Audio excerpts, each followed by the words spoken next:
Ads లేకుండా latest episodes చూడండి.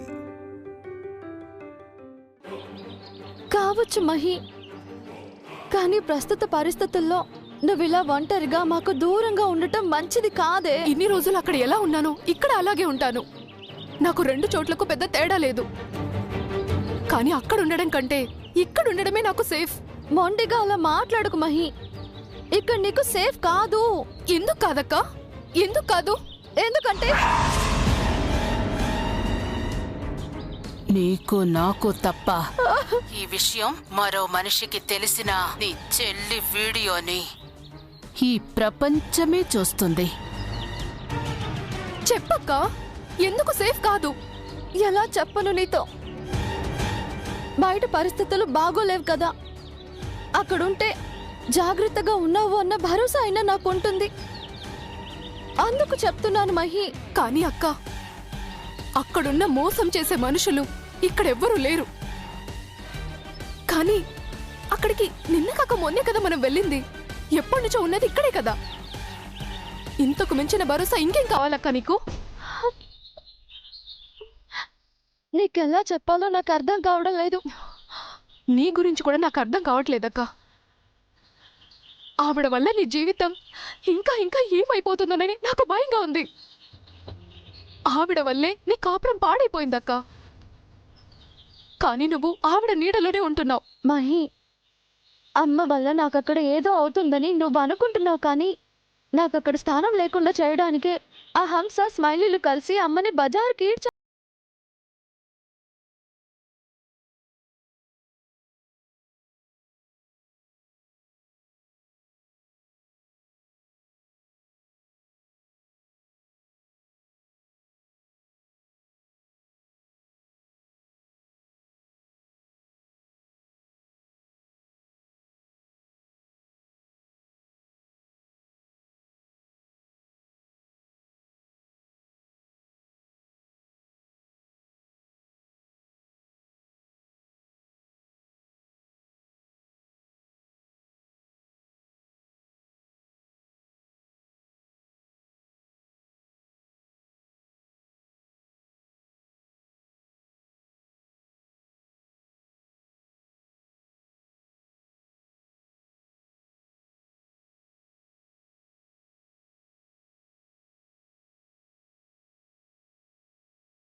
అసహ్యం! ఏ తల్లి మీద పిల్లలకి కలగకూడనిది ఈ మహా తల్లి మీద కలిగింది. ఆ అసహ్యం ఎప్పటికీ పోదక్కా. దయచేసి వదిలేసాయి ప్లీజ్.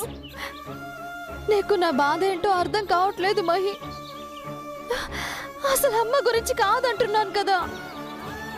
అటు తిరిగి ఇటు తిరిగి విషయం అమ్మ వైపే తీసుకొస్తున్నావు. కానీ నా భయం ఏంటో నీకు అర్థం కావడం లేదు.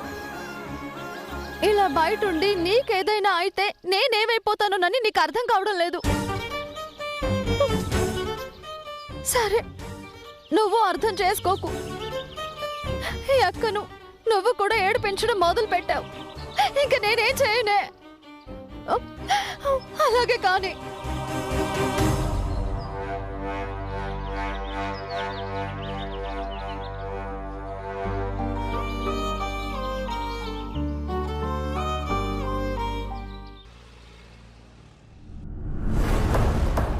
పృథ్వీ, నాకెందుకో ఇంతకు ముందులాగా మనం చైత్ర మీద ఆధారపడడం కరెక్ట్ కాదేమో అనిపిస్తుంది.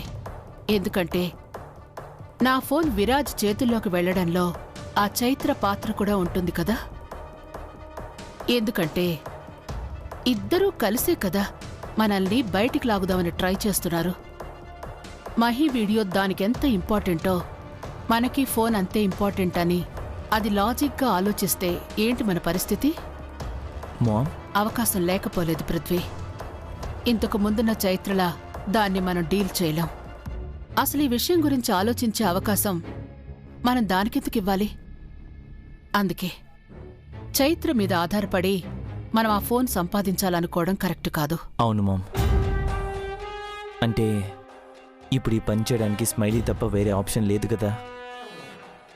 అవును, స్మైలీతోనే వర్కౌట్ చేద్దాం. ఫోన్ చేయి, స్మైలీకి విషయం చెప్పి ఎలాగైనా ఆ ఫోన్ తన చేతుల్లోకి తీసుకోమని చెప్పు. అదంత ఈజీ కాకపోవచ్చు. ఆ చైత్ర మీద ప్రెషర్ తీసుకురమ్మని చెప్పు. ఏదో ఒకటి చేసి ఆ ఫోన్ని వాళ్ళ చేతుల్లోంచి తప్పించమని చెప్పు. ఫోన్ చేయి పృథ్వీ. Okay ma'am.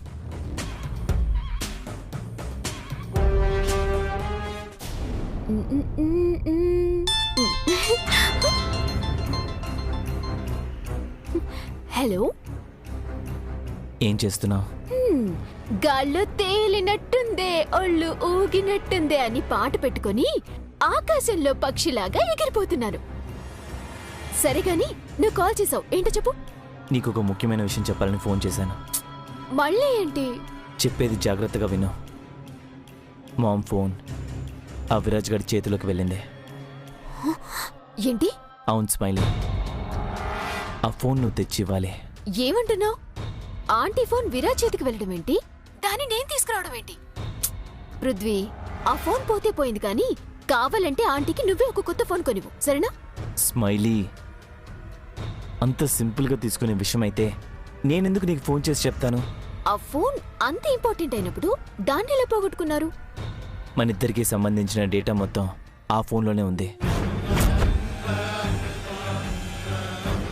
వాట్? అవును స్మైలీ, మన ఇద్దరం కలిసి దిగిన ఫోటోలు, మన లవ్ స్టోరీలో దాచుకున్న మధురమైన మూమెంట్స్ అన్నీ అందులోనే స్టోర్ చేసి ఉన్నాయి.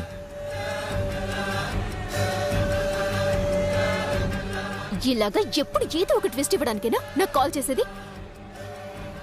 ఆ ఫోన్ ని విరాజ్ ఓపెన్ చేస్తే ఇక్కడ నా బతుకే క్లోజ్ అయిపోతుంది. నీకు కొంచెమైనా అర్థమవుతుందా? బేబీ కూల్ బేబీ, టెన్షన్ పడకు. టెన్షన్ పడక టేక్ ఇట్ ఈజీ పాలసీ అంటూ సాంగ్ పెట్టుకుని డాన్స్ చేయమంటావా? చూడు, నేను చెప్పేది విను. నీకున్న టెన్షనే నాకు ఉంటుంది కదా. ఫోన్లో ఫోటోలు బయటపడితే మన ఇద్దరికీ నష్టమే.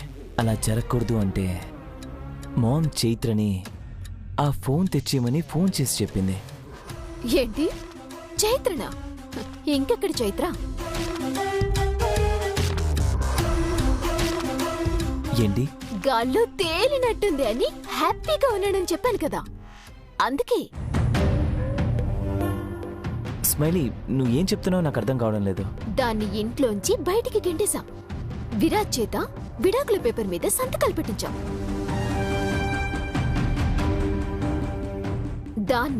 దాని తల్లిని నట్టింట్లో తలదించుకునేలా చేసి మరీ బయటికి పంపించేశాం.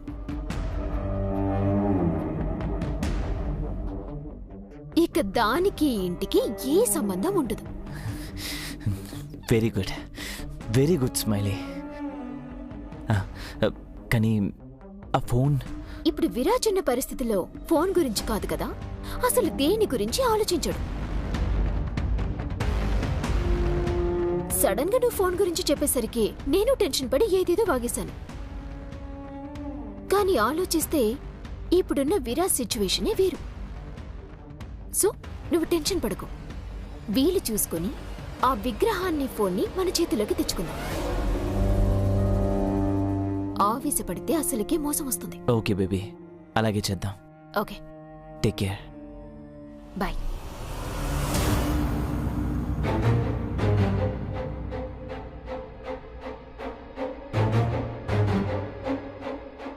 ఏంటి మామ్, ఇంత టెన్షన్లో కూడా నీ నవ్వేంటి? టెన్షన్లో కూడా కొంత మెంటల్ రిలాక్సేషన్ దొరికింది పృథ్వీ. చైత్రకు విడాకులివ్వడానికి విరాజ్ సంతకం చేశాడు. ఆ సీతారత్నం మీద అని ముద్ర వేసి నలుగురిలో దాని తల నరికినంత పని చేశారు. యాక్చువల్గా అది మనం చేయాల్సిన పని, కానీ మనకి ఏ రిస్కు లేకుండానే ఆ హంస చేసేసింది. అంటే సగం పని జరిగిపోయినట్టే. ఇంకా మిగతా సగం మనం చేస్తే సరిపోతుంది. ఏంటి మామ సగం? ఆ అమ్మఒడి మనది కావాలి. ఆ సీతారత్నం రోడ్డున పడాలి. కనీసం దాన్ని చూసే దిక్కు కూడా లేకుండా పోవాలి.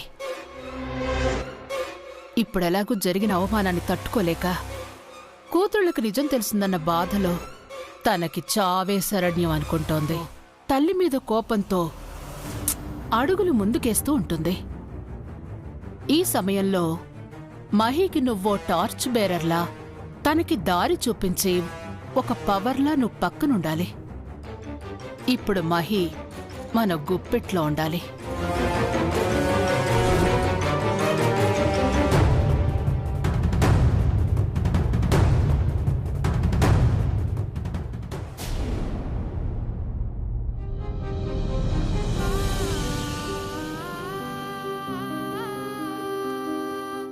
మీ అక్క చెల్లెళ్ళని కన్న మహా తల్లి ఈవిడే. చెప్పండి సీతారత్నం గారు, చెప్పండి సీతారత్నం గారు, చెప్పండి సీతారత్నం గారు. అడుగుతున్నారుగా అడుగుతున్నారుగా అడుగుతున్నారుగా అడుగుతున్నారుగా అడుగుతున్నారుగా. మనం అనుభవిస్తున్న శాపానికి కారణం ఈవిడే కదా. ఈ సొసైటీ నిన్ను ఏమని పిలుస్తుందో చెప్పనా? చెడిని అని పిలుస్తుంది. నేను చెప్పేది నువ్వేం చెప్తావు? నేనేం వినాలి సీతారత్నం గారు? తన దారి తను చూసుకుంది. నాన్న అనే పిలుపుకు మనం శాశ్వతంగా దూరమైంది ఈవిడ వల్ల కాదా? నలుగురిలో తలెత్తుకునే అవకాశం లేకుండా పోయింది. ఇంత జరిగాక ఇంకా బ్రతుకుంటే ప్రయోజనం ఏముందక్క? చూస్తేనే సుఖంగా ఉంటుంది. నిజమే మహాలక్ష్మి, నువ్వన్న మాటలు నిజమే. తల్లంటే బిడ్డల్ని కంటికి రెప్పలా కాపాడుకోవాలి. కానీ నేను మీ జీవితాల్లో కష్టాలకి కారణమయ్యాను. నా వల్లే మీకిన్ని కష్టాలు. నువ్వు తప్పు చెప్పలేదు మహాలక్ష్మి. నీ బాధలో ఉన్న నిజం నాకు అర్థమైంది. నా మూలంగా చైత్ర బ్రతుకు చీకటవ్వకూడదు. నా బిడ్డల జీవితాలకి నేను శాపం అవ్వకూడదు. నేను బ్రతికుంటే వాటికి భారం కాకూడదు.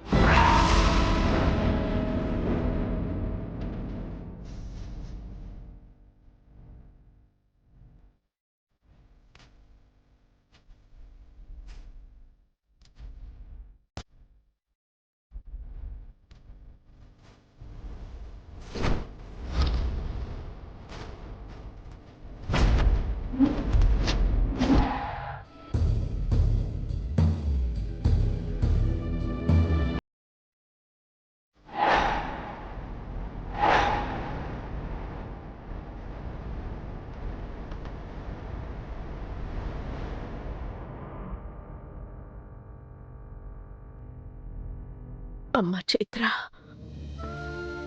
నన్ను క్షమించు. నేను బ్రతికున్నంత వరకు ఈ అమ్మ కోసం నువ్వు ఆరాటపడుతూనే ఉంటావు. అనుక్షణం ఆలోచిస్తూనే ఉంటావు. నేనంటూ నీ జీవితంలో ఉన్నంత వరకు తప్పు చేసిన తల్లికి కూతురుగానే చూస్తారు. అది నేను తట్టుకోలేనమ్మా. మహాలక్ష్మి అన్నట్టు నేను మిమ్మల్ని కన్నానే గాని ఏనాడు మీకు తల్లి అవసరం ఉన్నప్పుడు నేను మీ పక్కన లేను. కానీ ఇప్పుడు మీ పక్కన ఉండి మీ బ్రతుకులు చీకటి చేస్తున్నాను. అలా జరగకూడదు. అందుకే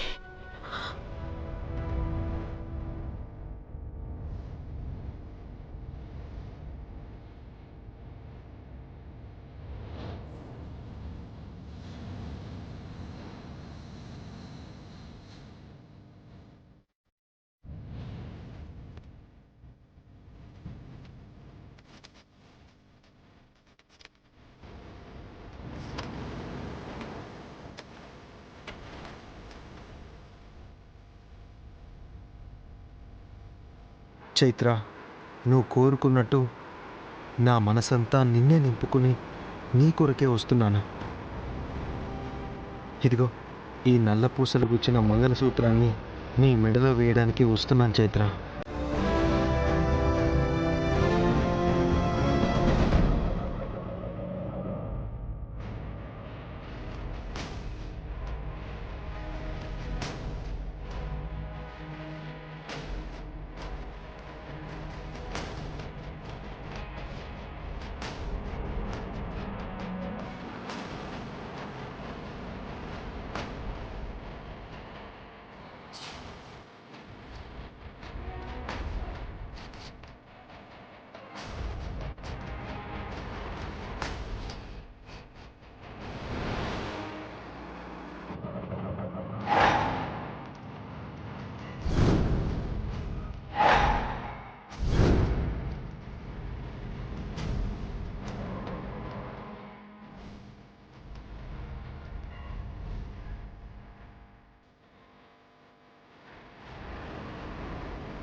నన్ను మీరు అర్థం చేసుకున్నారని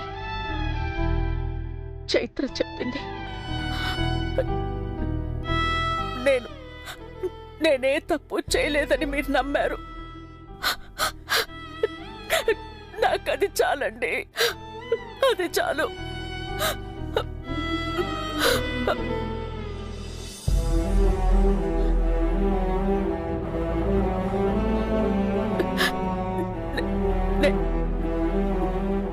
నేను మీ వద్దకే వస్తున్నాను.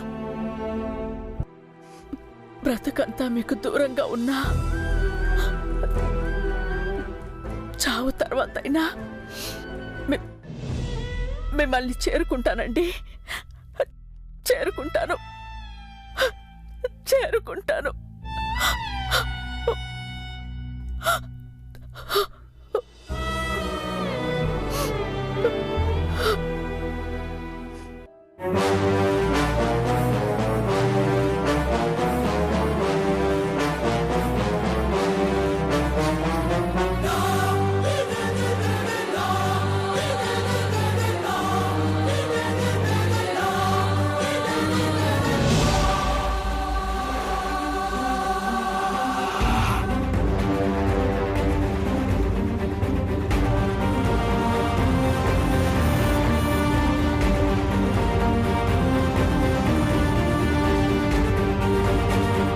చైత్ర,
షిట్. కన్నయ్య, ఎప్పుడొచ్చావు? అది వదిలే. Aunty suicide note.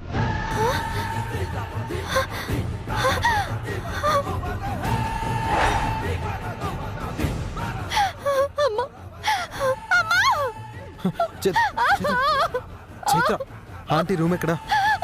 అక్కడ. పద. Aunty, aunty, aunty, aunty.